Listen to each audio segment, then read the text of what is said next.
الحمد لله رب العالمين والصلاة والسلام على أشرف الأنبياء والمرسلين سيدنا وحبيبنا محمد وعلى آله وصحبه أجمعين. أما بعد, السلام عليكم ورحمة الله وبركاته.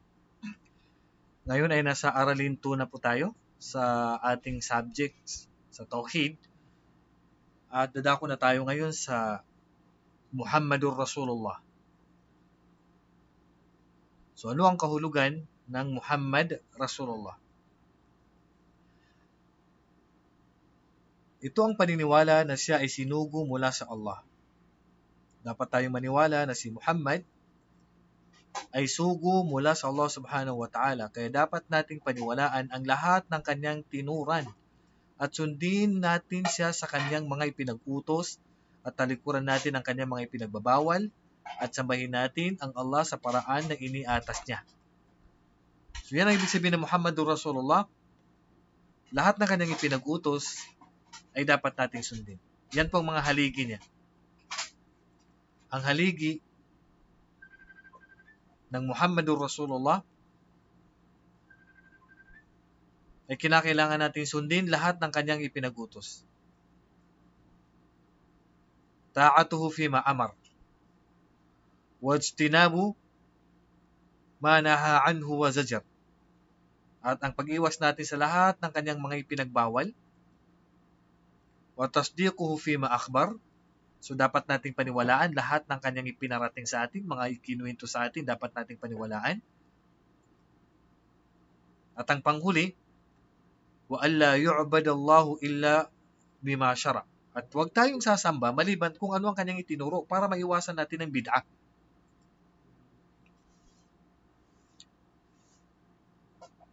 Kung ano ang kanyang itinuro sa atin, paano magsala, paano mag-fasting, paano mag-hajj.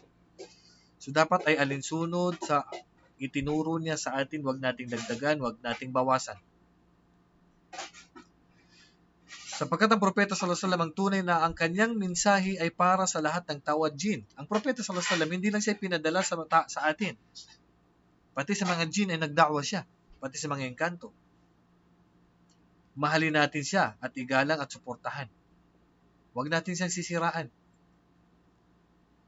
At ang pagmamahal natin sa propeta sallallahu alaihi wasallam dapat ay mas higit kaysa sa ating mga sarili at sa ating mga kamag-anak. Kung mahal mo ang asawa mo, mahal mo ang anak mo, mahal mo ang pamilya mo, dapat mas higit ang pagmamahal mo sa propeta Muhammad sallallahu alaihi wasallam. Hindi pwede na mas mahal mo ang sarili mo kaysa propeta sallallahu alaihi wasallam. Kaya sabi ng propeta sallallahu alaihi wasallam, la yu'minu ahadukum hatta akuna ahabba ilayhi min waladihi wa walidihi wan nasi ajma'in. Hindi magiging ganap ang pananampalataya ng bawat isa sa inyo hangga't hindi niya ako mahalin ng higit sa kanyang pamilya, sa kanyang anak, sa lahat hangga't sa kanyang sarili. Yan ang kakumplituhan ng pananampalataya. At bilang pagpapatupad ng kautusan ng Allah, nagtigib ng pagpapala at kataas-taasan na siyang nagsugo sa kanyang propeta Muhammad sallallahu alaihi wasallam sa lahat ng sangkatauhan bilang tagapaghatid ng magandang balita, tagapagbabala, at tagapag-anyaya tungo sa Allah ayon sa kanyang pinahintulot at bilang isang liwanag na tumatanglaw. So ang propeta sallallahu alaihi wasallam ang huling sugo at propeta ng Allah subhanahu wa ta'ala na kanyang ipinadala dito sa mundo. At wala na pong propeta na sumunod pa sa kanya. Kaya't sino man na magsasabi na may propeta pa na sumunod sa kanya, yan po ay kasinungalingan. So anong tungkulin natin sa propeta ng Allah subhanahu wa ta'ala? Ang tungkulin natin sa kanya, una ang paniwalaan natin siya. Kasi ang propeta sallallahu alaihi wasallam, hindi siya nagsasalita na galing lamang sa kanyang sarili at pagnanasa o kagustuhan. Wa ma yantiqu anil hawa, sabi ng Allah. At siya ay hindi nagsasabi ng sarili lang niyang kagustuhan tungkol sa religion. Mababasa natin ito sa Surah Al-Najm ayat 3. Lahat ng kanyang sinasabi, inuutos sa atin, hindi yan kagustuhan niya para sa kanyang sarili. Yan ay para sa ating relihiyon. Kaya dapat paniwalaan natin ang propeta sallallahu alaihi wasallam. Anong sinabi niya sa atin, anong kinunti niya sa atin, anong ipinarating niya sa atin, dapat tayong maniwala. Pangalawa, ang tungkulin natin sa propeta, ang sundin natin siya. Pagkatapos natin sa paniwalaan, sumunod tayo sa kanya. Sabi ng Allah subhanahu wa ta'ala, Qul in kuntum tuhibbuna Allah fattabi'uni yuhibbukum Allah wa yaghfir lakum dunubakum. At sabi ng Allah subhanahu wa ta'ala, sabihin mo Muhammad, sabihin mo sa kanila, kung tunay ngang minamahal ninyo ang Allah, ako ay inyong sundin. Ang Allah ay nagmamahal sa inyo at magpapatawad sa inyong mga kasalanan. Kaya iwasan natin yung mga bid'ah. Kung talagang mahal yung propeta sallallahu alaihi wasallam, huwag tayong magsiselebrate ng birthday, New Year, Valentine's Day, Mother's Day, at ano pang mga anniversary. At ano pang mga malalaking araw. Kasi dalawa lang naman ang Eid natin, Eidul Fitr at Eidul Adha. Kaya dapat kung anong ginawa niya, sundin natin siya. Hindi yung hindi niya ginawa, ay ginagawa natin. Kaya sabi ng Allah subhanahu wa ta'ala, لَقَدْ كَانَ لَكُمْ فِي رَسُولِ اللَّهِ أُسْوَةٌ حَسَنَةٌ. Sa katunayan, ang isang mabuting huwaran para sa inyo ay sugo ng Allah. Propeta sallallahu alaihi wasallam ang ating huwaran. Ang sugo ng Allah subhanahu wa ta'ala. At sabi pa ng Allah subhanahu wa ta'ala, قُلْ يَا أَيُّهَا النَّاسِ إِنِّي رَسُولُ اللَّهِ إِلَيْكُمْ جَمِيعًا الَّذِي لَهُ مُلْكُ السَّمَاوَاتِ وَالْأَرْضِ لَا إِلَهَ إِلَّا هُوَ يُحْيِي وَيُمِيتُ فآمنوا بالله ورسوله النبي الأمي الذي يؤمن بالله وكلماته واتبعوه لعلكم تهتدون. Sabihin mo Muhammad, usang katauhan, katotohanan, ako ay sugo ng Allah para sa inyong lahat. Na siyang nagmamay-ari sa kaharian ng mga kalangitan at kalupaan. Na walang Diyos na karapat-dapat sambahin maliban sa Kanya, maliban sa Allah. Siya ang nagkakaloob ng buhay at ang bumabawi nito. Kaya maniwala kayo sa Allah at sa Kanyang sugo. Ang propetang ummi, hindi marunong bumasa at hindi marunong sumulat, na naniniwala sa Allah at sa Kanyang mga salita na Quran, kaya sumunod kayo sa Kanya upang kayo'y mapatnubayan. Kaya dapat tayong sumunod sa Kanya upang malaman natin ang matuwid na landas. Ang propeta sallallahu alaihi wasallam, bakit hindi siya marunong sumulat at hindi marunong bumasa? Yan ang miracle ng Quran. Ang miracle ng Quran, hindi marunong bumasa ang propeta sallallahu alaihi wasallam, hindi siya marunong sumulat, pero ang mga Quraysh, ang mga Arab sa time ng propeta sallallahu alaihi wasallam, napakagaling nilang gumawa ng tula. Pero hindi nila nakaya na magbigay ng isang talata man lang sa Quran. At hindi nila masasabi na ang Quran ay sinulat ng propeta sallallahu alaihi wasallam. Hindi niya pag-aari ang Quran. Bakit? Alam nila ang propeta hindi marunong bumasa at hindi marunong sumulat. Kaya walang nagsabi sa kanila na ang Quran ay isinulat ng propeta sallallahu alaihi wasallam. Kaya dito sila nagtaka. Paano nagkaroon ng salita na ipinapalabas ang propeta sallallahu alaihi wasallam na kagaya ng Quran? Hindi nila alam na ito ay salita ng Allah. At ang pangatlo na tungkulin natin sa propeta sallallahu alaihi wasallam ay ang pagmamahal sa kanya. Mahalin natin siya. Sabi ng Allah subhanahu wa ta'ala, قُلْ إِنْ كَانَ آبَاؤُكُمْ وَأَبْنَاؤُكُمْ وَإِخْوَانُكُمْ وَأَزْوَاجُكُمْ وَعَشِيرَتُكُمْ وَأَمْوَالٌ اقْتَرَفْتُمُوهَا وَتِجَارَةٌ تَخْشَوْنَ كَسَادَهَا وَمَسَاكِنُ تَرْضَوْنَهَا أَحَبُّ إِلَيْكُمْ مِنَ اللَّهِ وَرَسُولِهِ وَجِهَادٍ فِي سَبِيلِهِ فَتَرَبَّصُوا حَتَّى يَأْتِيَ اللَّهُ بِأَمْرِهِ وَاللَّهُ لَا يَهْدِي الْقَوْمَ الْفَاسِقِينَ.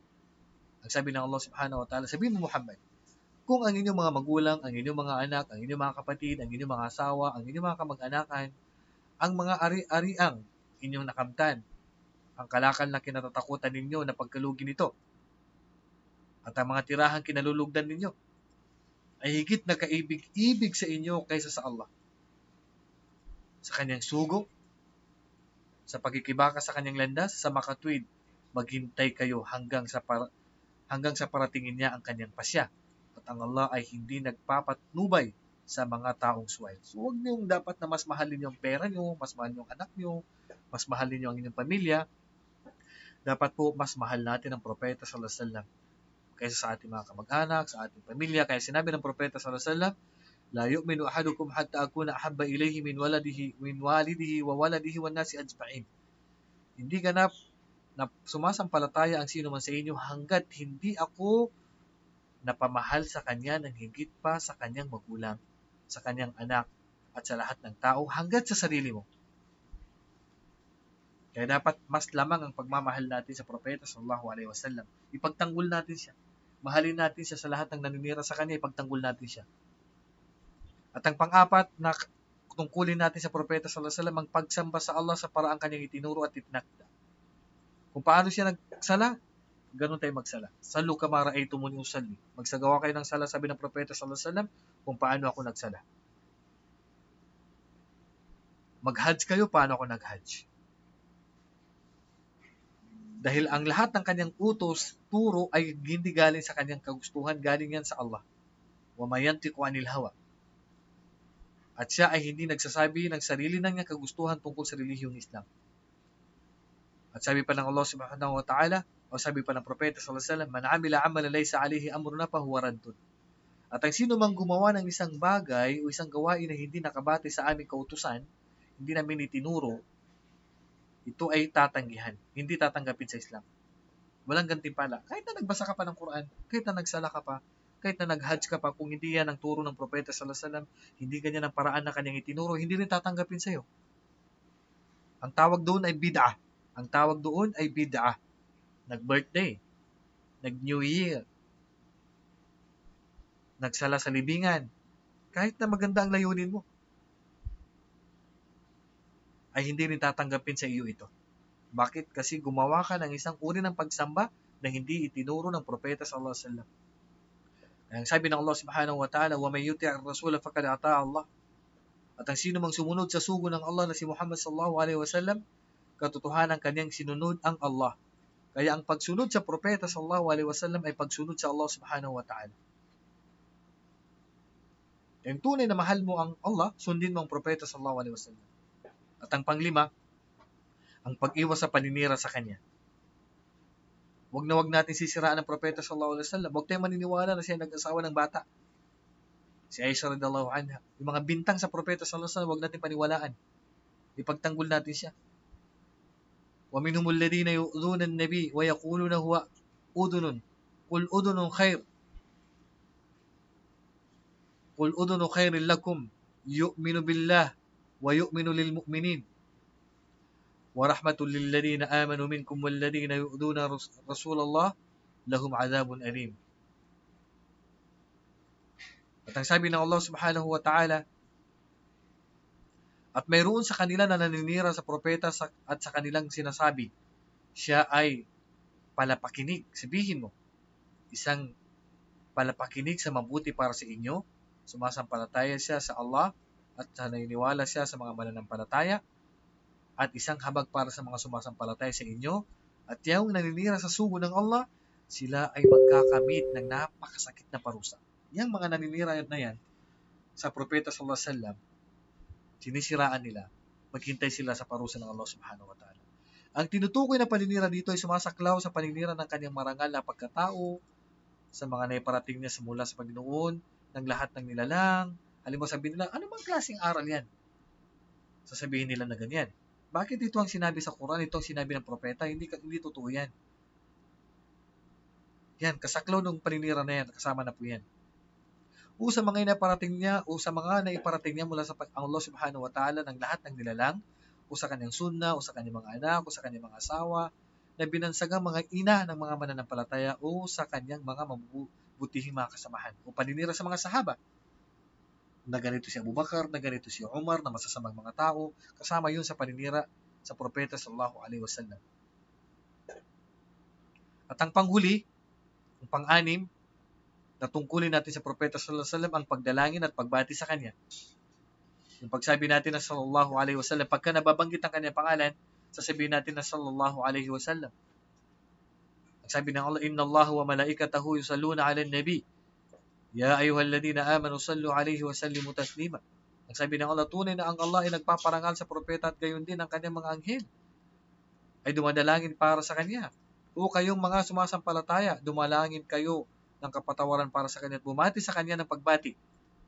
So pagka narinig natin ang propeta sallallahu alaihi wasallam, bumati tayo sa kanya. Sallallahu alaihi wasallam. Sabi ni Abu Hurairah ay nagulat, kalugdan nawa siya ng Allah. Sabi niya, ang sugo ng Allah ay nagsabi, man salla alayya wahidatan sallallahu alaihi ashra. Ang sino man na magsalawat, bumati sa akin ng isang beses lang, ay babatiin ko siya, sabi ng propeta sallallahu alaihi wasallam, ng 10 beses. Ang sino mang bumati o nanalangin para sa akin, sabi ng propeta sallallahu alaihi wasallam, isang beses, ay siya ay pagpalain ng Allah ng 10 beses. At pamaraan ng pagdalangin sa propeta sallallahu alaihi wasallam ayon sa hadis ni Ka'ab bin Ajra, Qulu Allahumma salli ala Muhammad wa ala ali Muhammad kama sallaita ala Ibrahim wa ala ali Ibrahim innaka Hamidun Majid. Allahumma barik ala Muhammad wa ala ali Muhammad kama barakta ala Ibrahim wa ala ali Ibrahim innaka Hamidun Majid. Yan po ay lagi natin binabasa sa sala. Batay sa hadis na naiulat ni Ka'ab bin Arja o Ajra, sabihin ninyo, Allahumma salli ala Muhammad wa ala ali Muhammad kama sallaita ala Ibrahim hanggang sa dulo. At ang ibig sabihin dito, O Allah, pagpalain po si Muhammad at ang kanyang mga anak tulad ng pagpapala mo kay Ibrahim at sa kanyang mga anak. Tunay po na ikaw ay kapuri-puri at maluwalhati. Biyayaan mo po si Muhammad at ang kanyang mga mag-anak tulad ng pagbiyaya mo kay Ibrahim at sa kanyang mag-anak. Tunay po na ikaw ay kapuri-puri at maluwalhati. So yan po ang pagsalawat natin sa propeta sallallahu alaihi wasallam na binabasa rin natin sa ating sala. At ang pinakamadamot sabi ng propeta sallallahu alaihi wasallam, pinakamadamot sabi niya sa aking umma, pag binanggit ang pangalan ko, hindi siya magbabati at hindi siya mananalangin sa akin. Yan po ang pinakamadamot na tao.